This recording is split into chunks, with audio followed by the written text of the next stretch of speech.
I'm going to interrupt the service video because I want to talk about restringing acoustic guitars and the proper way to do it. I will also cut this section out and make it a video on its own.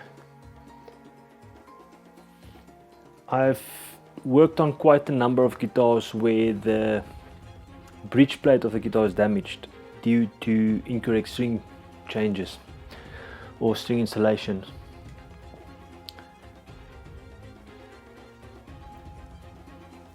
This is the bridge, then we have the body or the top of the guitar, and then under the top there's a bridge plate that reinforces the guitar. When strings are installed in properly, I will insert a photo in this section.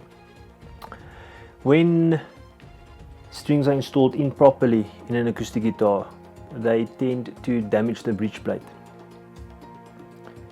So in this video, or in this section of the service video, I want to talk about that, and I want to talk about how to properly install guitar strings.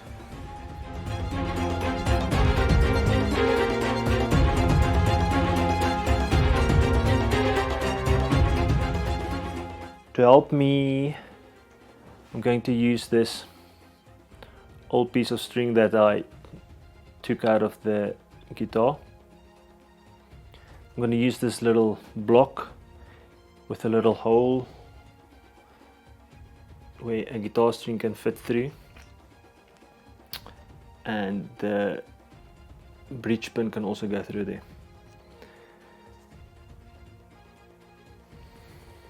It's going to be a little awkward because it's small, but I'm going to try my best. What a lot of people do is let's do it like this. They put the string in the guitar. So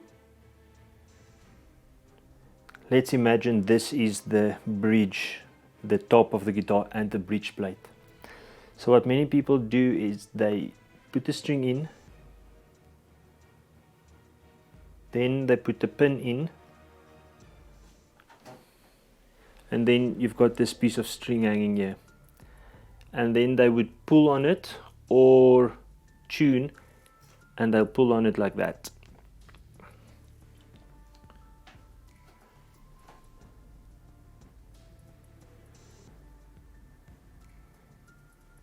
Now we all know that the string is made up of a bass string or acoustic guitar string, or your wound strings. They are made up of a core and wounds around the core.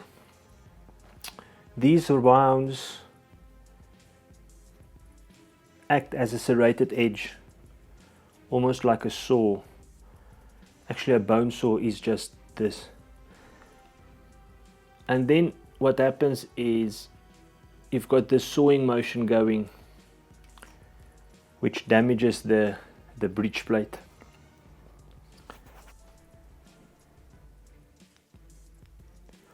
So the other thing that happens,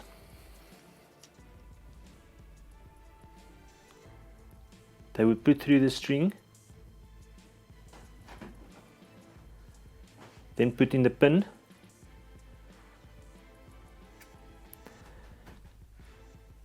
and then as they pull up, this one won't do it because it's already bent, but as they pull up, the string hooks and pulls the pin out, and then you push it back and you pull the string or tune it and it pulls out again, and then you push back and it pulls out, and all the time you are doing this sawing through the wood.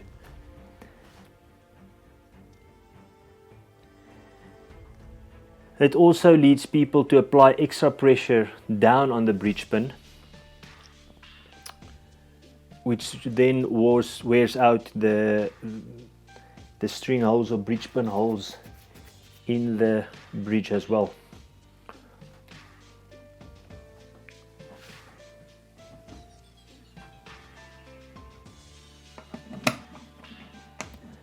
I'm going to move the camera so I can show you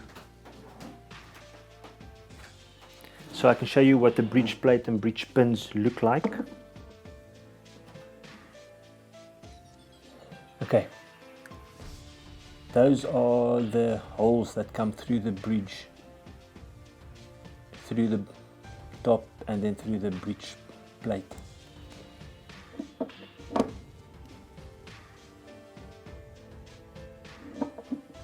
That's a bit much. Okay, so those holes are all nice and round.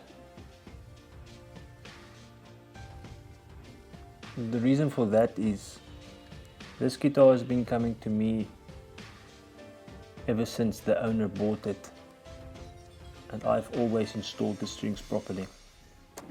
Now I'm going to teach you how to install strings properly.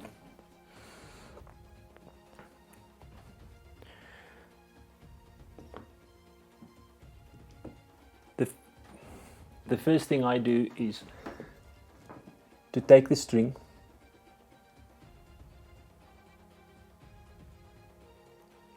clip it in a pair of pliers, just there where the winding starts.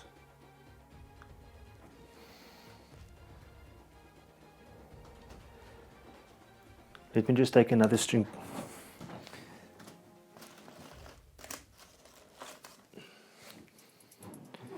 Okay.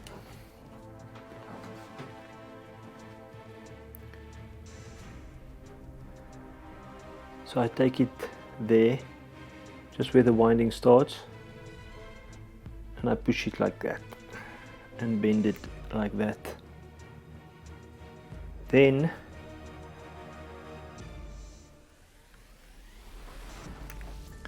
where the winding stops, so about 1 to 1.5 centimeters, then I bend it again.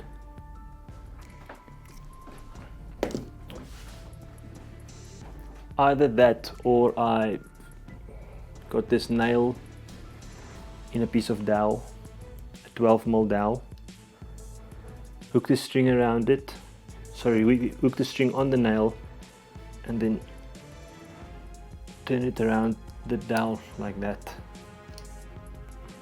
and then I've got a curve in it, in the string. So it will look something like that. Then I put the ball end in the hole like that. I will demonstrate it on the guitar in a bit. In the hole like that,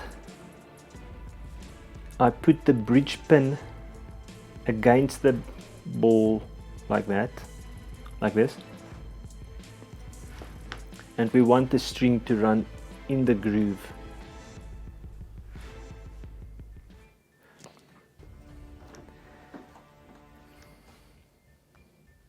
So instead of putting the string through and then putting the pin in,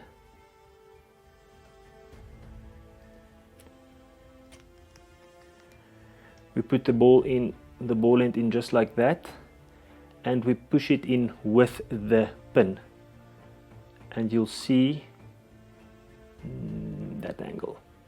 As you're pushing it in and applying a bit of pressure away from the ball end, as you're pushing it in, it's a little bit awkward like this.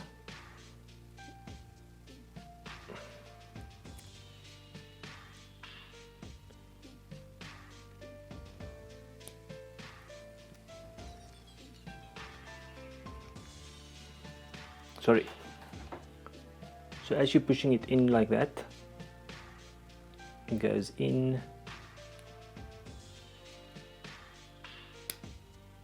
and then it clips out the bottom like that.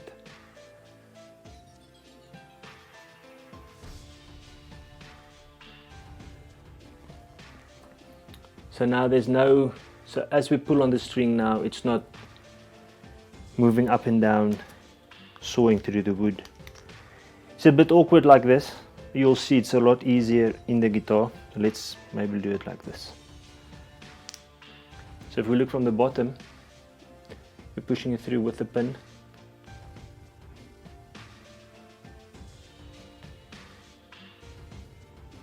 And then it just clicks and like that, and then you push it through. Now you'll see that the string isn't coming out no matter what. And even though I'm pulling on it, when I release the pressure here, the pin just slides out. And I didn't have to force the pin in to keep it there because there's no string pulling up on it. Let me demonstrate this on the guitar. I'm going to demonstrate the restringing with the bass strings. They are the most notorious for these problems. Okay, so like I showed you earlier, this is a fresh string now. Just over there. Now, a word of caution, don't go too high up and don't overbend it either. If you overdo it, the core on the thinner strings like the G string might break if you overdo it. So like that, just easy focusing, seems like it, and then just lightly like that, a slight bend. Okay, now what I do is I put the ball end in there. Let me show it like this. I'm removing the saddle just so that you can see what's happening here. So I put the ball end in. Now I'm not putting it all the way through. I'm just putting it in there like that. Now I'm using the pin to push through on it while applying light pressure in the opposite, pulling lightly in the opposite direction and just lightly pushing in.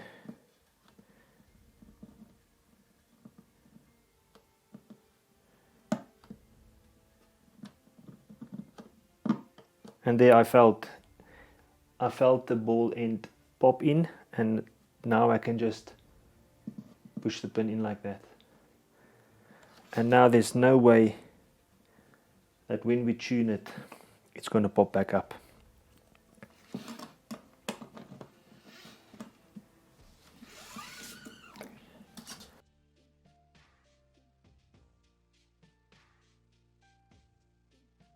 Let me show you what happens on the inside.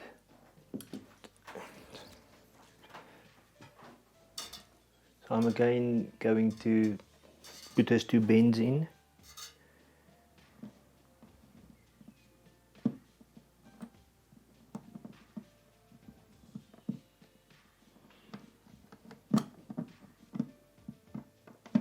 And there it pops.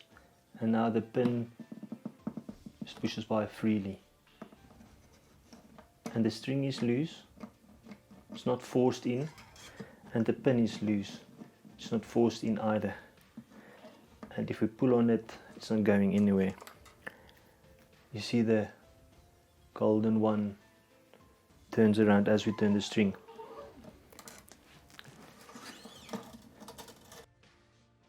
Now I'm going to install the other four, and I'll just show you that even though it's a lot of effort,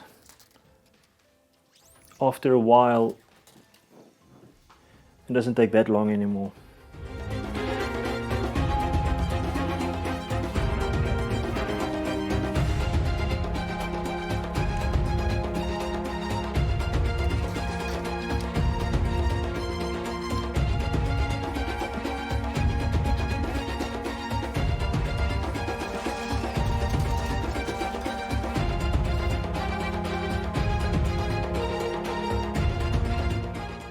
I like to install the strings at the bridge first when I'm doing a service. When I'm just doing a restring, I restring them one at a time. But I like to do it like this when I do a service, so that afterwards I can have a look on the inside of the guitar to make sure all of the ball ends are installed properly.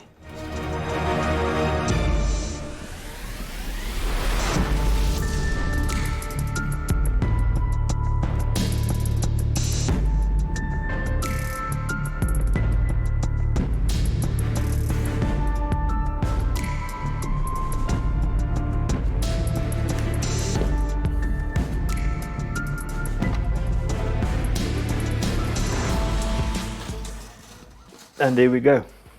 It wasn't that hard.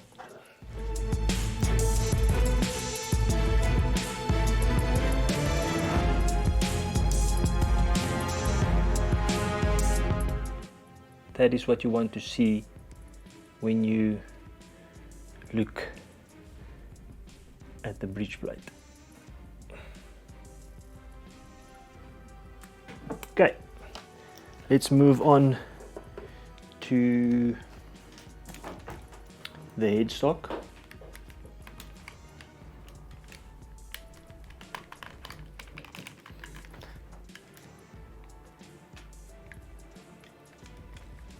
Many people ask me how to fit the strings in the top here. There are many ways of tying the string at the top here. I want to say tying in quotes because I never really tie them. There are a few principles.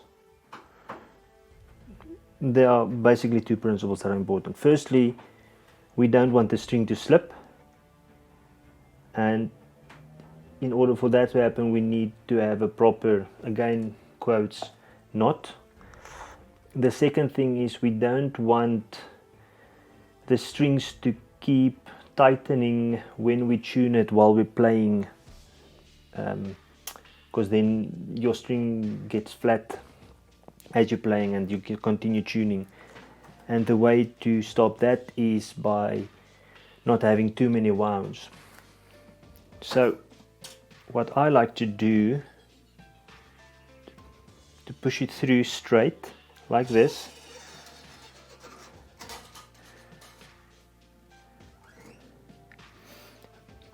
then let me lift it up a little bit.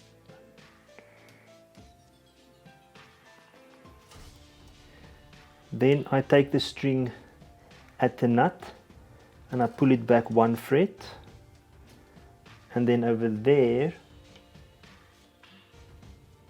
I just make a little bend to keep it from slipping through like that. Then I start winding so that the string goes to the inside. So they're all going to turn it to the inside. So these three machine heads are going to turn anti-clockwise. These three machine heads are going to turn clockwise. So I turn. When this piece of string reaches this piece of string again, the string that's in my hand, the long one, I let that go over this loose piece, the end piece. So the end piece goes underneath like that. So this string is underneath now. The loose part is underneath.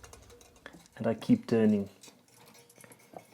Then for all the others, you should get to about 2.5 or 3 turns. For the bass it will be less. Then the end goes over.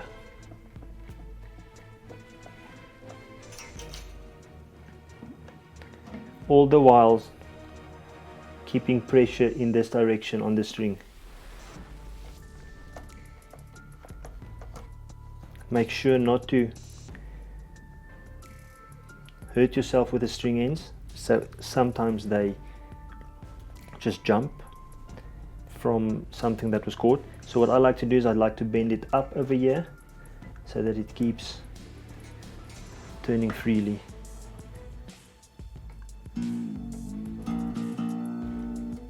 Then what I like to do is cut it off here,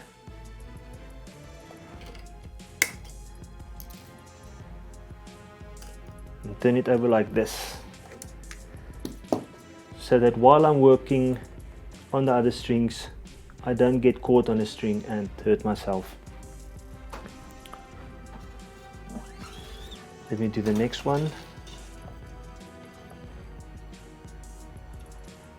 Push it through, take it at the nut, pull it through one fret, start turning. Put that bend in there, start turning. So the first time this end goes over, and this is where I bend it upwards. Sorry. The end goes under.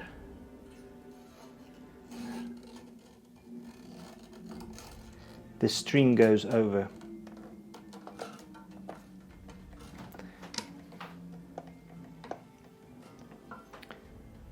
And then still applying pressure on the string in this way.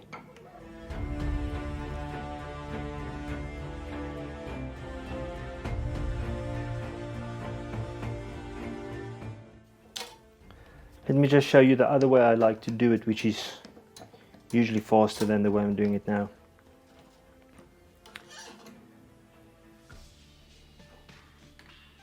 After I've pulled back over here, I hold on to the end here, take this string and just flick it over, and that way you have that first wound that's on top. Then I bend this, and then all the other wounds will go underneath. So one wound on top, the others at the bottom, underneath. Because I do so many of these, I like to use an automatic screwdriver. For the unwound strings, because they tend to slip, I use a different technique. See if we can get a nice angle there. Okay. Because they don't have any wounds, they tend to slip. So what I do with these, go through, take it at the nut, pull it back one fret. And now what I do is I come back, bend it back to the inside, take the end underneath the string like that, then bend it back over the string, and that's all I do. Now when I start winding it, the string is going to pull back over the end and that tighten it like that. With this technique I don't go over under, they all go underneath. As I'm pulling back on itself, it should wind itself properly. Now remember to pull back on the string so that it is tight the whole time. This helps with lining up the wounds nicely underneath each other.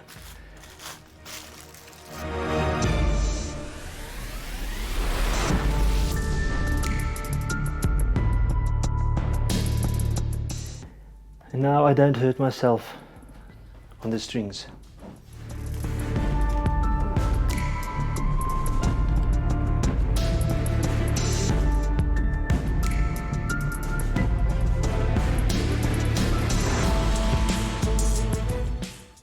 As you can see now, we have 2 wounds over here, 2.5 or 2, 2.5, more or less 3. It's about 3 and 3. So they're all neatly wound, not crisscrossing over each other, and this helps with the tuning stability. That is the way I restring the guitar. After restringing it, I will tune it to pitch and stretch the strings. There's a bit more labor involved in doing it this way, but this is the proper way. It will help you with string tuning stability, as well as saving the bridge plate of the guitar. For those of you who came only for the restringing video, I hope you enjoyed it and learned something. For the rest of you, enjoy the rest of the service.